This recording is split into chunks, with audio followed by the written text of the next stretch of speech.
let's talk about the right approach. And you touched upon it Right. like 5 minutes back. That depends on the situation, depends on what they're trying to solve. Sure. It depends whether they should build it, buy it, or partner. Yep.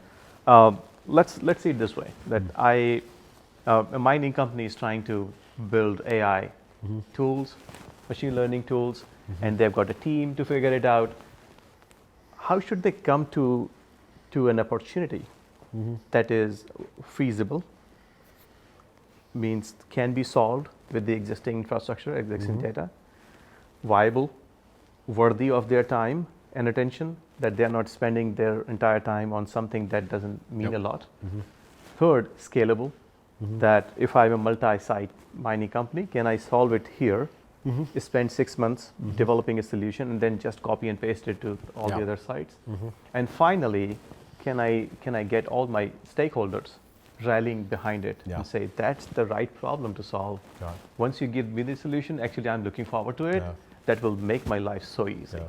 So these 4 questions: feasible, viable, scalable, and having a rally or support from the site.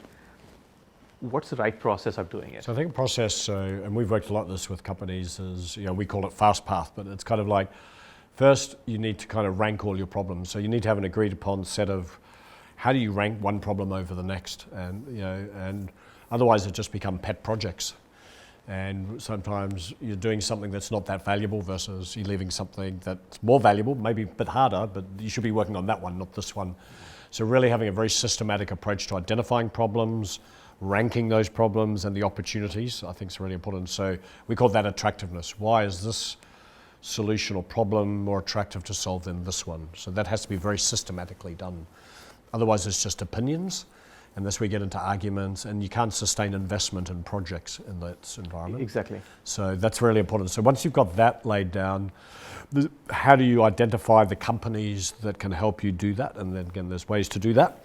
Okay. And then it gets down to, so I fundamentally believe, if you take AI machine learning, this is not a plug for you guys at all, but there is no way, and I don't think it's just mining industry, there is no way individual companies have the capabilities in AI machine learning internally. It's just not feasibly possible, because it's not their core competency. It's not their core competency. The talent is so scarce. And the so amount of money it will require. Yeah,